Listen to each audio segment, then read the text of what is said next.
Hi friends, நான் உங்க கணேஷ் ராகவ்.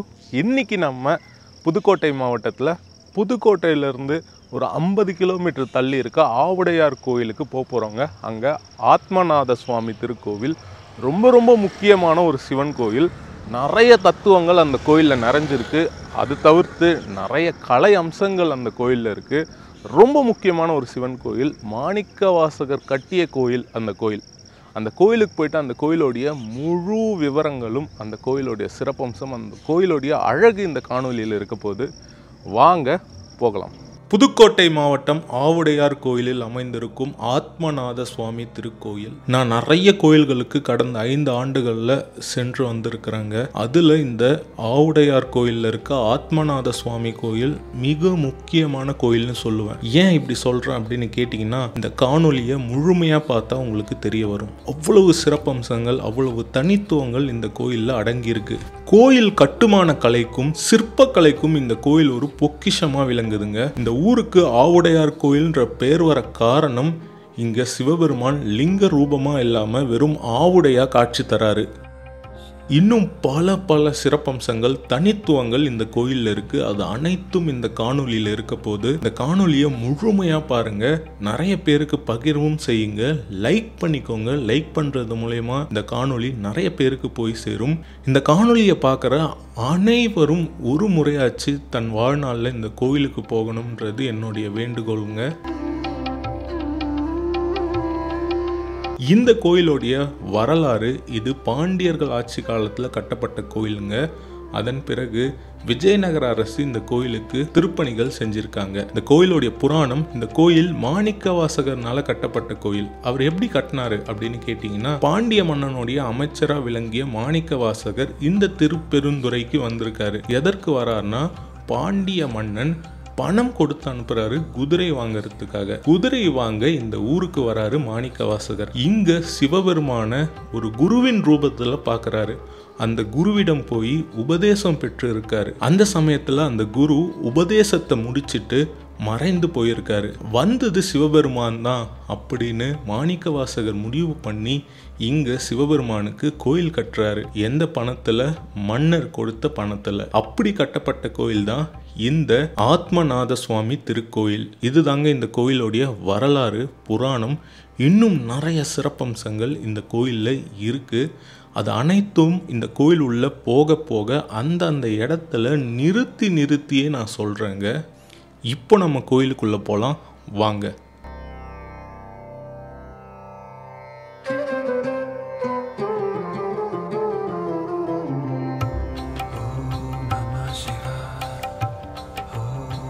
இந்த கோயிலுடைய முதல் முக்கியமான சிறப்பம்சம் இந்த வீதியிலேயே தொடங்குதுங்க.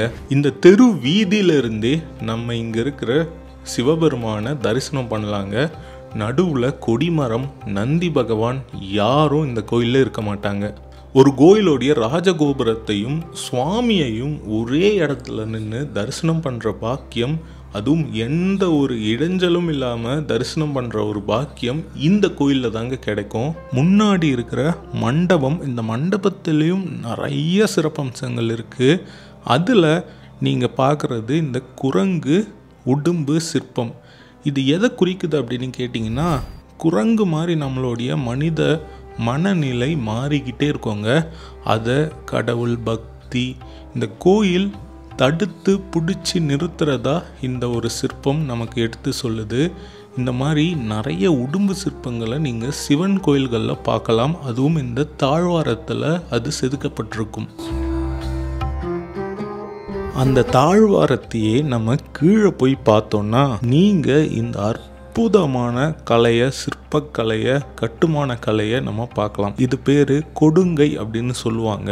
6 கம்பிகள், வித்தியாசமான 6 கம்பிகள் மாதிரியான அமைப்பை கல்லுலேயே செஞ்சு இணைச்சி இந்த கொடுங்கையை செஞ்சிருக்காங்க. இந்த மாதிரியான கொடுங்கை தாழ்வாரம் வேற எந்த கோயிலையும் பார்க்க முடியாதுங்க. இந்த ஆவுடையார் கோயில் கொடுங்கைன்றது புகழ் பெற்றது. அடுத்து இந்த மண்டப முகப்புல இருக்கிற சிற்பங்களை பார்க்கலாம். இடது பக்கத்துல முதல் சிற்பம் பிச்சாடனருடைய சிற்பம். ரெண்டாவது சிற்பம் ஊர்த்தவ தாண்டவத்துல சிவபெருமான். இந்த தாண்டவம் சிவபெருமான் எதற்காக ஆடினார்னா, அம்மனுக்கும் சிவபெருமானுக்கும் போட்டி ஏற்படுது. அந்த சமயத்தில் அம்மனை தோற்கடிக்கணும்னு சொல்லி இந்த ஒரு தாண்டவம், அதாவது காலை நேராக மேலே தூக்கிட்டாரு. இந்த மாதிரி பெண்கள்னால் பண்ண முடியாததுனால அம்பாள் அந்த போட்டியில் தோற்று போகிறாங்க. பக்கத்துலேயே அம்பாளுடைய சிலை காளியாக அவங்க கோவத்தில் கையோடைய அந்த விரல் நட்டுக்களை உடைக்கிறாங்க. அப்படி உடைச்சி சாபம் விடுவாங்கள்ல பெண்கள், அந்த மாதிரி சாபம் விடுற மாதிரியான ஒரு சிற்பம். இந்த சிற்பத்தில் என்ன முக்கியத்துவம் இருக்குது அப்படின்னு கேட்டிங்கன்னா, ஒரு உயிருள்ள மனிதனுக்கு எப்படி நரம்பு தசைகள் இருக்குமோ அதே மாதிரி இந்த சிற்பங்களை இந்த கோயிலில் வடிவமைச்சிருக்காங்க. நீங்கள் நரம்புகள் தசைகள் அது எல்லாமே வந்து பார்க்கலாம்.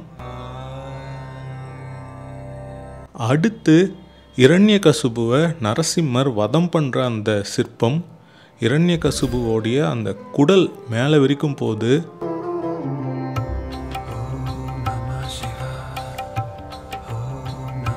அந்த இரண்யகசுபுவோடைய அந்த கிருதா பாருங்க, இந்த காலத்தில் கிருதாலாம் வைப்பாங்க.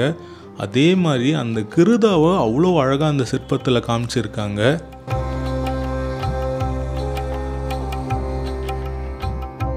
அடுத்து மண்டபத்தோடைய வலது பக்கத்தில் முதல் தூணில் வேற எங்கேயும் பார்க்க முடியாத ஒரு அரிதான சிற்பம். முருகர் கையில் வேல் இல்லாமல் வில்லும் அம்பும் ஏந்தி மயில் வாகனத்தில் இருக்காரு. இது ரொம்ப ரொம்ப அரிதான சிற்பம்.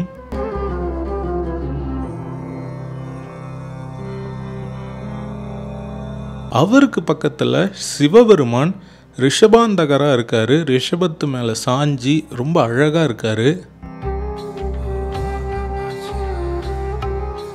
அடுத்து சங்கர நாராயணர் அவருடைய சிற்பம். அடுத்து நம்ம மண்டபத்துக்குள்ள போன உடனே முதல் தூணில் வீணாதர தக்ஷணாமூர்த்தி இருக்காருங்க. இதுவும் ரொம்ப அரிதான ஒரு சிற்பம். இந்த இடத்துல இன்னொரு முக்கியமான சிறப்பம்சம் இந்த கோயிலை பற்றி சொல்லணுங்க. என்னன்னா, இந்த கோயில் தெற்கு பார்த்திருக்க கோயில். இந்த கோயிலில் கோஷ்டமூர்த்திகளாக தக்ஷணாமூர்த்தி இங்கே இல்லை.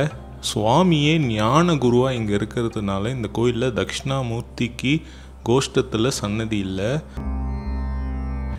இந்த கோயிலில் நந்தி இல்லாததுனால பிரதோஷ வழிபாடும் இந்த கோயிலில் இல்லைங்க. என்னன்னா, ஒரு கோயிலில் 1000 கால் மண்டபம் இருந்தாலே அது ஒரு பெரிய கோயில், ஒரு சிறந்த கோயில்னு சொல்லுவாங்க.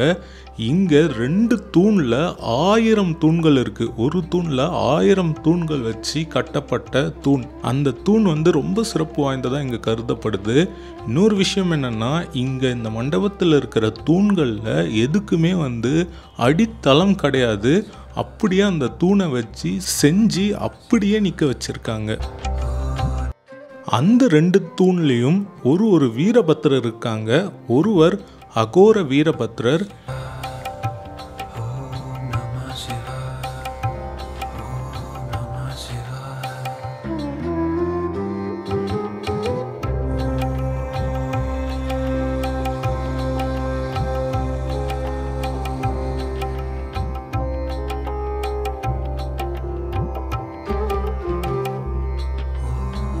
இன்னொருவர் ரணவீரபத்ரர்.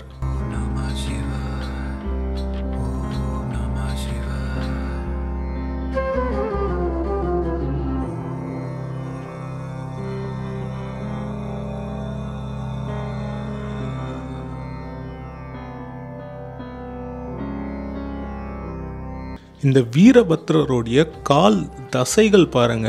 இப்போ நம்ம ஒரு காலை அழுத்தணும்னா அங்கே தசைகளில் மடிப்புகள் ஏற்படும். அந்த மாதிரியான மடிப்புலாம் வந்து தெரிகிற அளவுக்கு ரொம்ப அற்புதமாக இந்த சிற்பங்களை உருவாக்கியிருக்காங்க.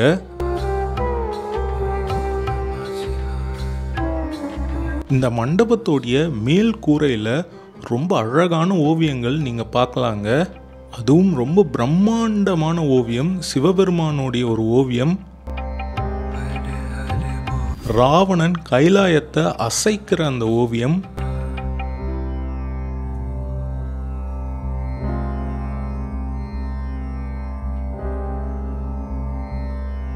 அது மட்டும் இல்லாமல் இந்த மண்டபத்தில் இருக்கிற குதிரைகள், இந்த குதிரைகள் ரொம்ப சிறப்பு வாய்ந்ததுங்க. ஒவ்வொன்றும் ஒவ்வொரு நாட்டு குதிரைகள். அந்த மாதிரி ஒரு குதிரைகளுக்கும் வேறுபாடு காட்டப்பட்டிருக்கு.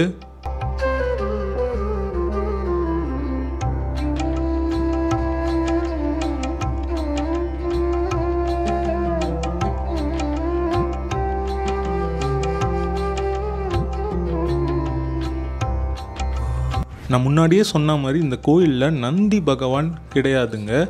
அதுக்கு பதிலாக இந்த மண்டபத்துக்குள்ள நந்திகேச மாணிக்கவாசகர் சன்னதி இருக்குங்க. இந்த கோயிலில் மாணிக்கவாசகர் ரொம்ப முக்கியமானவர். எவ்வளோ முக்கியமானவர் அப்படின்னு கேட்டிங்கன்னா, இங்கே உற்சவமே வந்து பார்த்திங்கன்னா மாணிக்கவாசகருக்கு தான் நடக்கும். வீதி உலாலாம் வெளியே மாணிக்கவாசகர் தான் வருவார். அவ்வளோ முக்கியத்துவம் வாய்ந்தவர் இந்த கோயிலில் மாணிக்கவாசகர். இந்த ஒரு சன்னதிக்குள்ளேயுமே ஒரு தனி கோயில் மாதிரி அமைப்பு இருந்ததுங்க. நம்ம வலம் வர முடியும் அந்த அளவுக்கு இருந்தது. இப்போ இங்கே பணிகள் நடந்துட்டுருக்கிறதுனால நம்மளால் அங்கே உள்ளே போக முடியல. அதனால் வெளியே இருக்கிற இந்த தூண்கள், இந்த சிற்பங்களை பார்த்துட்டு நம்ம அடுத்து இன்னும் முன்னேறுறோங்க. அடுத்து துவாரபாலகர்களை கடந்து இந்த மண்டபத்தை விட்டு நம்ம வெளியே போய் கோபுரத்தை கடந்து உள்ளே போகிறோங்க. இந்த மண்டபத்தில் நிறைய அற்புதமான சிற்ப வேலைப்பாடுகள் இருக்குங்க. யாளிகள், இன்னும் நிறைய மன்னர்களுடைய சிற்பங்கள் இருக்குது.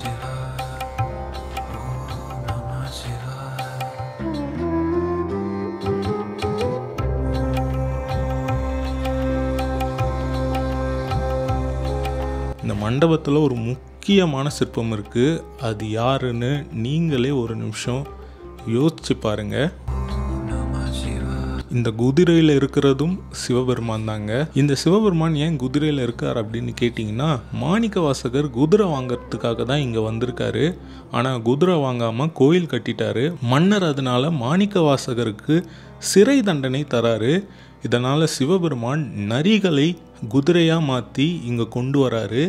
அந்த நரி குதிரையாக மாறின அந்த குதிரைகள் இரவு நேரத்தில் மீண்டும் நரியாக மாறிடுது.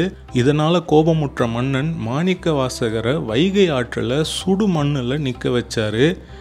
மாணிக்கவாசகருக்காக சிவபெருமான் வைகையில் வெள்ளத்தை உருவாக்குனாரு. அந்த வெள்ள பாதிப்புலேருந்து தப்பிக்கிறதுக்காக வீட்டிலேருந்து ஒரு ஆள் வந்து இங்கே மண் சுமந்து இந்த கரை கட்டணும்னு சொல்லும்போது சிவபெருமான் பிட்டுக்கு மண் சுமந்த கதையும் அங்கே தான் உருவாச்சு. அதே மாதிரி பிரம்படி வாங்கினதும் அங்கே தான்.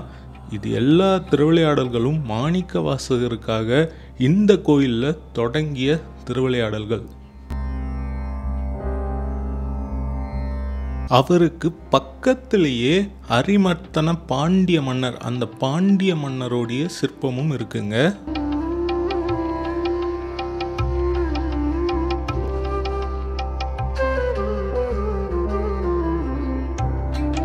இந்த கோயிலில் நவ கிரகங்கள் இந்த தூணில், அதாவது இந்த மண்டபத்தில் இருக்கிற தூண்களில் சிற்பங்களாக இருக்காங்க. இந்த மண்டபத்துக்கு இடது பக்கத்தில் மாணிக்கவாசகர்களுடைய சன்னதி இருக்குங்க. இந்த சன்னதி வாசல் மேலே நட்சத்திரங்களுடைய சிற்பங்கள் இருக்குது. இதை பார்த்தோன்னா பல பேர் ஆச்சரியப்படுவீங்க. எனக்குமே வந்து ஆச்சரியமாக தான் இருந்தது. என்னடா இது அப்படின்னு கேட்கும்பொழுது, அந்த காலகட்டத்தில் எப்படி நட்சத்திரங்களை பார்த்தாங்க, அதோடைய வடிவத்தை எப்படி கண்டுபிடிச்சாங்க அப்படின்னு சொல்லி, இது நட்சத்திரங்களுடைய வடிவம்னு சொல்ல முடியாது, இதை ஸ்டார் கான்ஸ்டலேஷன் அப்படின்னு சொல்லுவாங்க. நட்சத்திர தொகுதி, அதாவது பல நட்சத்திரங்கள் சேர்ந்து ஒரு வடிவமாக நமக்கு காட்டும். அந்த வடிவம், அந்த தொகுதிக்கு பெயர் சூட்டியிருப்பாங்க. இந்த நட்சத்திர தொகுதிகள் பலவற்றை வந்து நம்ம கண்ணால் பார்க்க முடியும், பலவற்றை நம்ம டெலஸ்கோப்னால் தான் பார்க்க முடியும். ஆனால் இந்த 27, 28 நட்சத்திரத்தில் கண்டிப்பாக சிலவற்றை நம்ம டெலஸ்கோப்னால் தான் பார்க்க முடியும். அப்படி இருக்கும்போது அந்த காலத்தில் மக்கள் எப்படி இந்த வடிவமைப்பை பார்த்தாங்க அப்படின்னு நமக்குள்ள கேள்வி வருது. ஸோ இதை பற்றி நான் நிறைய தேடும்பொழுது, நிறைய பேர்கிட்ட கேட்கும்பொழுது, என்ன மாதிரியே வரலாற்று மீது ஆர்வம் உள்ளவர்கள் இது கண்டிப்பாக 19, 20ஆம் நூற்றாண்டை சார்ந்த ஒரு சிற்பம், ஒரு பேட்டர்னாக தான் இருக்கும் அப்படின்னு அவங்க சொல்கிறாங்க. ஏன்னா வந்து மனிதர்கள் பல நூற்றாண்டுகளாக வந்து இந்த ஸ்டார் கான்ஸ்டலேஷன் நட்சத்திர அமைப்புகளை பதிவு பண்ணியிருக்காங்க. அந்த காலத்தில் அவங்க வானத்தில் பார்ப்பாங்க, அது அப்படியே போய் குகைகளில் வரைகிறது. அது மட்டும் இல்லாமல் பல பண்பாடு நாகரிகங்களில் இந்த ஸ்டார் கான்ஸ்டலேஷனை, இந்த நட்சத்திர தொகுதியை அவங்க பதிவு பண்ணியிருக்காங்க. அப்படி பதிவு பண்ணால் கூட பலவற்றை வந்து அவங்க பதிவு பண்ணலை.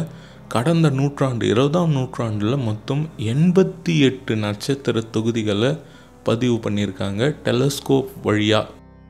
அப்படி இருக்கும்போது இது கண்டிப்பாக இந்த 28 நட்சத்திர இந்த சிற்பம் 19ஆம் நூற்றாண்டு 20ஆம் நூற்றாண்டுல தான் இந்த கோயில்ல இந்த இடத்துல பொருத்தப்பட்டிருக்கும் அப்படின்னு பல பேருடைய கருத்து. நகரத்தார் அந்த காலகட்டத்தில் நிறைய கோயில்களுக்கு திருப்பணிகள் பண்ணியிருப்பாங்க.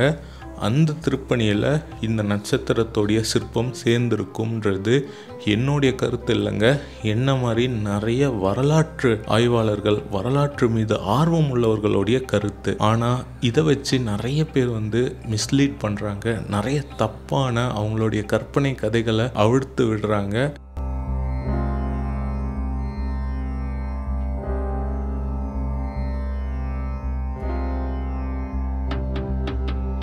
இந்த நட்சத்திரங்களை பார்த்துட்டு உள்ள மாணிக்கவாசகர் சன்னதிக்கு போகிறோங்க. இந்த சன்னதி ஒரு கலைக்கூடம் அப்படின்னு சொல்லணும். ஆமாங்க, இந்த சன்னதி முழுக்க சிவபெருமானுடைய அருமையான ஓவியங்கள் நிறைய இருக்குது. நிறைய அவருடைய மூர்த்திகள், அவருடைய புராணங்கள் இங்கே ஓவியங்களாக வரையப்பட்டிருக்கு. அவ்வளோ அருமையான ஓவியங்கள். கண்டிப்பாக இந்த இடத்துல ஒரு மணி நேரம் 2 மணி நேரம் செலவு பண்ணியாச்சு இது அனைத்தையும் பார்க்கணும்னு இருந்தது. அந்த அளவுக்கு ரொம்ப அற்புதமான ஓவியங்கள் இங்கே நிறைஞ்சு இருந்தது.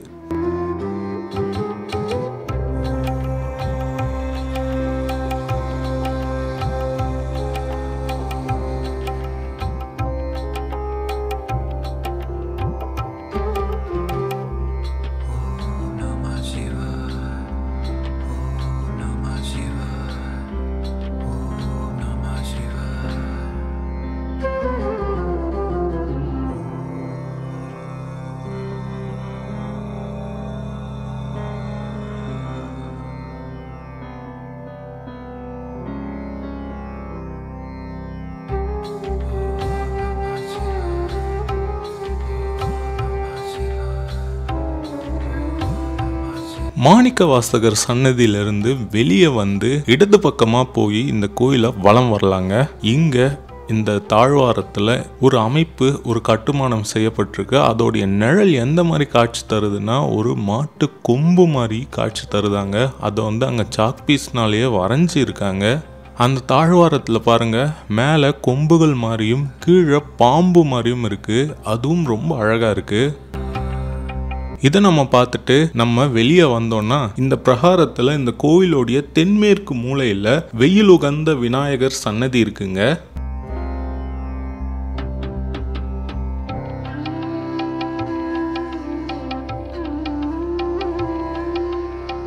அடுத்து இந்த கோயிலோடைய தீர்த்தமான அக்னி தீர்த்தம்.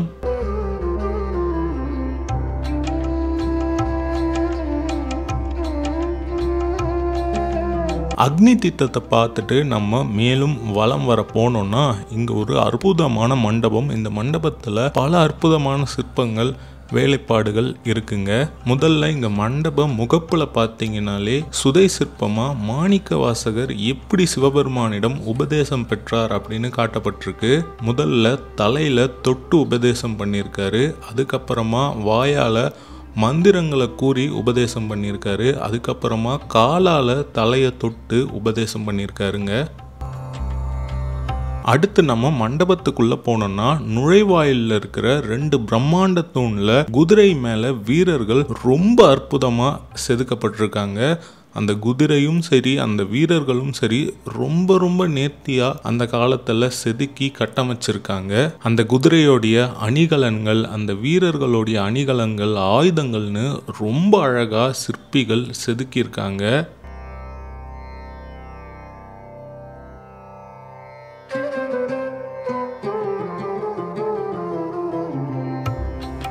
அதன் பிறகு உள்ள போனோம்னா அந்த மண்டபத்துக்கு இடது பக்கத்தில் மகாலிங்கமூர்த்தி அப்படின்னு ஒரு சிவபெருமான் சன்னதி இருக்குங்க. இவரை முனீஸ்வரர்னு குறிப்பிட்டிருக்காங்க. இந்த கோவிலோடைய காவல் தெய்வமா இவர் இருக்காராம். அந்த முனீஸ்வரருக்கு நேரா எதிரில் ஒரு விநாயகர் இருக்காருங்க. இன்னும் நம்ம உள்ள போனோம்னா இந்த மண்டபத்து தூண்களில் அப்படியே இந்த காலத்தில் இருக்கிற புடவை, பட்டு புடவையில் இருக்கிற அந்த சரிகை மாதிரியா இங்கே தூண்களில் செதுக்கப்பட்டிருக்கு. அந்த இடத்துலையே மேல்கூரையில் நாட்டிய மங்கைகளுடைய நடன காட்சிகள், முத்திரைகள் இருக்குங்க. அடுத்து நம்ம உள்ளே போனோம்னா ஊஞ்சல் மண்டபம் மாதிரி ஒரு மண்டபம். அந்த மண்டபத்தில் பல அற்புதமான சிற்பங்கள் இருக்குங்க. அந்த மண்டபத்தோடைய முகப்பில் மன்மதன், ரதி அவங்களுடைய சிற்பங்கள் இருக்குது. இன்னும் அந்த மண்டபத்தில் நிறைய அற்புதமான சிற்பங்கள் இருக்குது.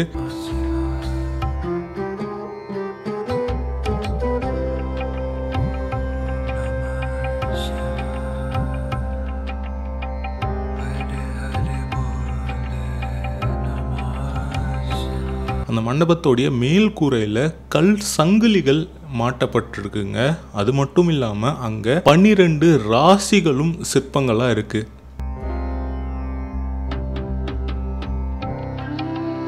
அந்த மண்டபத்தோடைய முடிவில் இசைத்தூண்களும் இருக்குங்க. இது இசைத்தூண் அப்படின்னு சொல்கிறாங்க. ஆனால் கல்லில் சவுண்டு வருது கையில் தட்டினால். இதில்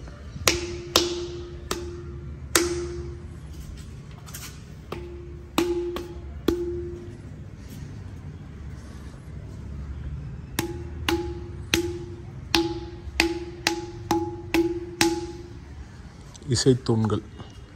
இது இந்த கோயிலோடைய ஸ்தல விருட்சம் குருந்த மரம்.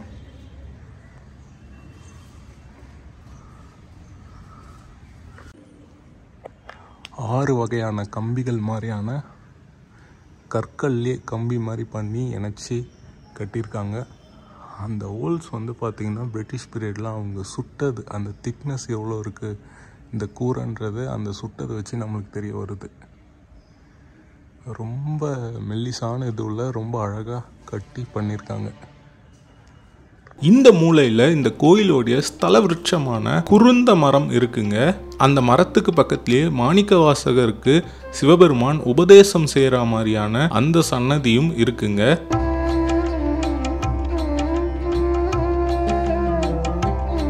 இந்த வெளிப்பிரகாரத்தை வலம் வந்துட்டு நம்ம இப்போ கோயிலுக்கு உள்ளே போகிறோங்க.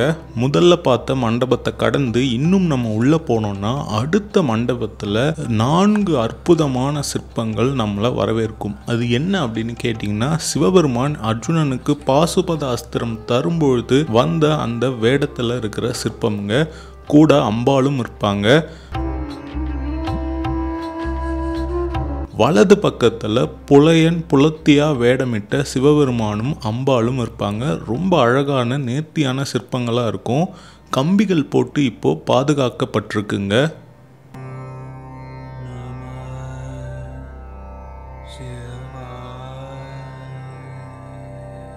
அந்த மண்டப தூண்லேயே சிவபெருமானை பார்த்த மாதிரி மாணிக்க வாசகர் அமைச்சராக இருந்தபோது இருந்த சிற்பமும் அவர் உபதேசம் பெற்ற பின் இருக்கும் சிற்பமும் இருக்குங்க. இந்த ஒரு மண்டபத்தில் ரொம்ப வித்தியாசமான அற்புதமான தூண்களுடைய வேலைப்பாடுகளை உங்களால் பார்க்க முடியும். அது மட்டும் இல்லாமல் அந்த தாழ்வார மேல் பகுதியில் ரொம்ப அழகான வரிகள் மாதிரி சரிகை மாதிரி ரொம்ப அழகாக செதுக்கியிருக்காங்க.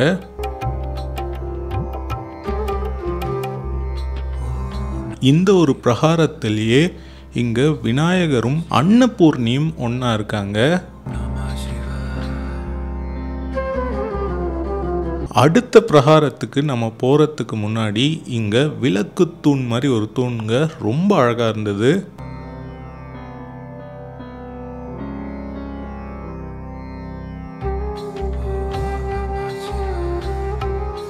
இப்போ நம்ம உள்ள போய் சுவாமி தரிசனம் பண்ணலாங்க. இங்க சிவபெருமான் அரூபமாக இருக்கிறதுனால, அதாவது வடிவம் இல்லாமல் இருக்கிறதுனால இங்க அவர் மீது அந்த லிங்க வடிவத்தில் கவசம் சாத்தப்பட்டிருக்கோங்க. அது மட்டும் இல்லாமல் பின்னாடி இங்க 3 தீபங்கள் இருக்கும். சிவப்பு, வெள்ளை, பச்சை வண்ணத்தில் அந்த தீபங்கள் இருக்கும். அது சூரியன், அக்னி, சந்திரனை குறிக்கிற தீபங்கள்ங்க. இங்க சிவபெருமானுக்கு ஆரத்தி காட்டி முடித்த பின் அந்த தீபத்தை அங்கேயே வச்சிடுவாங்க. நம்ம கிட்ட கொண்டு வர மாட்டாங்க. இங்க செய்யப்படுற அந்த நெய்வேத்தியம் எப்படி செய்யப்படுதுன்னா, இங்க அரூபமாக இருக்கிற சிவபெருமானுக்கு முன்னாடி இருக்கிற ஒரு கல்லில் ஆவி பறக்க பறக்க நெய்வேத்தியம் செய்யப்படுதுங்க. ஏன்னா அரூபமாக இருக்கிற சிவபெருமானுக்கு அரூபமான அந்த ஆவி பறக்க நெய்வேத்தியம் செய்கிறத இங்கே வழக்கமாக வச்சுருக்காங்க. இங்கே கிரகணத்தப்போ சிறப்பு பூஜை இருக்குங்க. வேற கோயில்களில் கிரகணத்தப்போ நடை சாத்தப்படும். ஆனால் இந்த கோயிலில் சிறப்பு பூஜை அந்த நேரத்தில் இருக்குது. சிவபெருமானை தரிசனம் பண்ணிட்டு நம்ம வெளியே வந்தோம்னா நமக்கு இடது பக்கத்தில் மாணிக்க வாசகர் சன்னதி, இங்கே உற்சவமூர்த்தியாக மாணிக்க வாசகர் இருக்கார். மாணிக்க வாசகருக்கு வலது பக்கத்தில் கிழக்கு பார்த்தா மாதிரி விநாயகர் இருக்கார். இங்கே இருக்கிற அனைத்து கடவுள்களும் நின்ற கோலத்தில் இருக்காங்க. ஏன்னா இங்கே குருவாக உபதேசிக்கும் நிலையில், அமர்ந்த நிலையில் இங்கே சிவபெருமான் இருக்கிறதுனால மற்ற எல்லா கடவுள்களும் நின்ற கோலத்தில் இந்த கோயிலில் இருக்காங்க. இங்கேயும் நின்ற கோலத்தில் விநாயகர் இருக்கார். இங்கே இருக்கிற அனைத்து தூண்களிலும் பல மன்னர்களுடைய சிற்பங்கள் இருக்குங்க.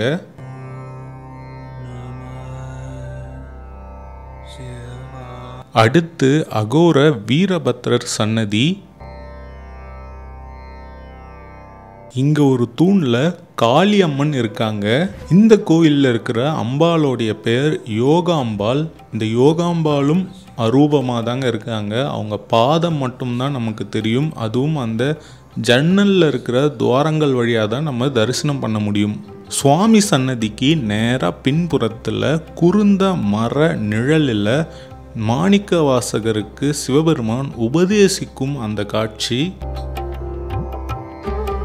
இங்கே மாணிக்க வாசகர் இயற்றிய திருவாசகத்துக்கு ஒரு சன்னதி இருக்குங்க. திருவாசக கோயில்னு குறிப்பிடப்பட்டிருக்கு. அந்த சன்னதிக்கு பக்கத்தில் நடராஜர் சன்னதி.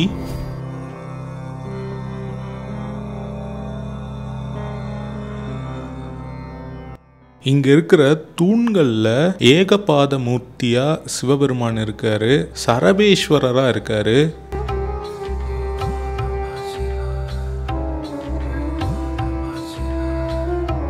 இந்த பிரகாரத்தை வலம் வந்துட்டு இருக்கோம். இங்க தூண்களில் இருக்கிற மன்னர்களுடைய சிற்பங்களை பார்க்குறீங்க.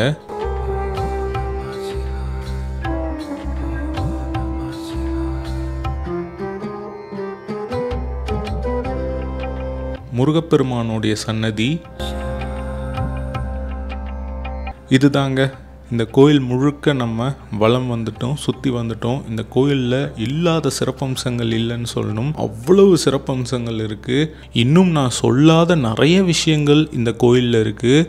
கண்டிப்பாக நீங்கள் இந்த கோயிலுக்கு நேராக வந்து பாருங்கள். இந்த சிற்பக்கலை நுணுக்கங்கள், ஓவியங்கள், இங்கே இருக்கிற தத்துவ ரீதியான கட்டமைப்பு அப்படின்னு பல அற்புதங்கள் இந்த கோயிலில் இருக்குது. கண்டிப்பாக நீங்கள் இந்த காணொலியை பார்க்குற அனைவரும் இந்த கோயிலுக்கு வரணுன்றது என்னுடைய வேண்டுகோள். நாங்கள் அங்கே போகும்பொழுது ஜானகிராமன் அப்படின்னு ஒரு ஐயா எங்களுக்கு நிறைய விஷயங்களை சொன்னார். அவர் அது மட்டும் இல்லாமல் அங்கே அவர் புத்தகம் மாதிரி ஒரு பேம்ப்ளெட் மாதிரி வச்சுருக்காரு இந்த கோயில் பற்றியான தகவல்கள்.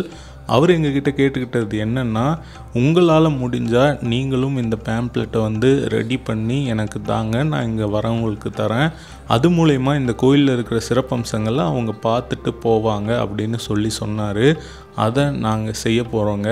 நாங்கள் செஞ்சு முடிச்சுட்டு நான் அந்த அடுத்தடுத்து வரப்போகிற வீடியோஸில் எப்போது நான் செஞ்சு முடித்து அது நிறைவேறுதோ அப்போ நான் உங்களுக்கு அதை காட்டுறேன். நீங்களும் கண்டிப்பாக இந்த கோயிலுக்கு போய் பாருங்கள். ரொம்ப ரொம்ப அற்புதமான கோயில், ரொம்ப முக்கியமான கோயிலும் கூட. பார்த்துருப்பீங்க, ஆவுடையார் கோயிலில் இருக்கிற இந்த ஆத்மநாத சுவாமி திருக்கோயில் அவ்வளவு ஆச்சரியமான விஷயங்கள், அவ்வளவு பிரமிக்கத்தக்க அழகான ஒரு கோயில்.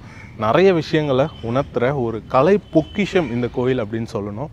கண்டிப்பாக இந்த காணொலி உங்களுக்கு ரொம்ப பிடிச்சிருக்கும், ரொம்ப பயனுள்ளதாகவும் இருக்கும்னு நினைக்கிறேன். இந்த கோயிலுக்கு வந்தீங்கன்னா ஒன்றுத்தையும் அவ்வளோ ரசித்து எல்லாத்தையும் பார்த்து அதுக்கப்புறமா போய் நீங்கள் சுவாமி தரிசனம் பண்ணுங்கள். இந்த கோயிலோடைய நடைமுறை, இந்த கோயிலில் இருக்கிற வித்தியாசமான அம்சங்கள் அது எல்லாமே இந்த காணொலியில் உங்களுக்கு தெரிய வந்திருக்கும்.